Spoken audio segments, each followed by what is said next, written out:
here with Hale Irwin. We're on the driving range at Omaha Country Club. You haven't played the golf course yet? Not yet. You gonna check it out today? Yes, that's the whole purpose. I didn't know all these other old guys were going to be here either. That's the purpose. What have you heard about the golf course so far, just through the grapevine? Well, probably through the grapevine has told us that it's more undulating than what I thought. I'll spend a day or two. Anticipated. It doesn't surprise me. I think people think of Nebraska, Illinois, Iowa as being flat, but as we all know, we played in Des Moines for the last several years, and they had quite hilly courses over there. And this being one of those sort of classically old courses built on a golf, a site chosen for golf, not necessarily a housing development. Yeah. So we anticipated there being some undulations. From what I've heard, it looks very good. The pictures look great. You know, Hall of Fame career, your longevity's been unbelievable. And I just watched you hit balls on the range, and you're still just striping it. What's the key? Play college football. I don't know. I think part of it, seriously, coming back to that, obviously I've been blessed with good genetics. You know, I can't control that, but I've been blessed with that. But I think being active, physically active, certainly in my younger career, playing college football in Colorado and just keeping active. I think there's too many of us, we get lethargic in our older age. I've become somewhat that, but I kind of cut my workout regimen back a little bit because I was doing too much. I was hurting my body rather than helping it. And at 68 years old, you've got to do things for 68-year-olds and not what 28-year-olds do. So I got to get over this macho thing and do things better. But I do think that's part of it. I think diet, certainly. I find that I don't need as much food as I once did, or I think I did. I require less sleep. And just the biorhythms. You have to recognize that.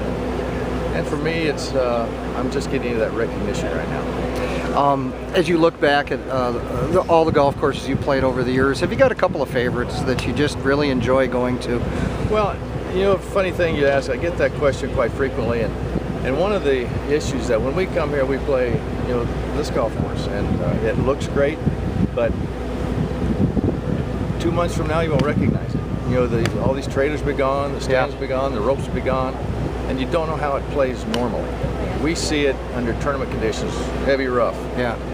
So we see courses a lot differently than what you might expect. And the casual person that says, hey, you like to play? Well, I don't know if I'd like to play it outside of a major championship, but you know, to your question directly, any tournament in which I've had great success on, the Open Championships certainly, courses that you tend to play will fit your eye. This kind of a course, just from looking at it, fits my eye. Whether I'll play well, I don't know. But I guess it's sort of a quick little sidestep around your question, but it's kind of a tough one to answer. But at the same time, you know, any of your courses, you know, your Pebble Beaches, your Cypress Points, any of them have those great vistas. Are just spectacular for the average player to play. Do you still enjoy playing professional golf? I mean, do you still have the fire inside? Not like I used to. You know, it'd be stupid for me to say it was. I've done this now for a little over 45 years. Do I get excited about packing? No. Do I get excited about going to the airport? No. Do I get excited about another hotel? No. Do I get excited about coming to a tournament? I've done it before, but that's all kind of a sidebar to stepping up on the first tee and playing. Absolutely. Once the competitive arena gets going, then it becomes something different. But you know, right now it's sort of a frustrating time for me. I know most of my career is behind me. I got a little bit in front of me, and I still want to achieve some things that I've yet to achieve.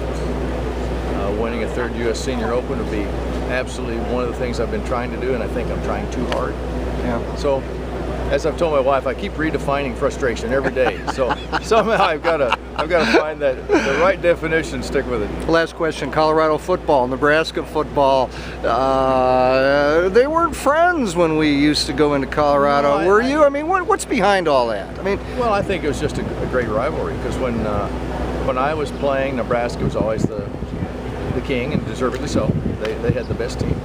We had nearly as good as Nebraska, but I know my senior year we were leading 19-7 going to the fourth quarter, and the winner of that game gets to the Orange Bowl, and Nebraska beat us 21-19. The better team. But I think it's just been a natural rivalry through the years. I think we've had that same with Oklahoma. as much like Nebraska and Missouri have had. And that was the hardest thing for me to, as an alumnus, to see the Big 8 and then the Big 12 break up and some of those rivalries where now money's taken over. You know, as a Colorado person, our fan base truly and our recruiting base is the West Coast.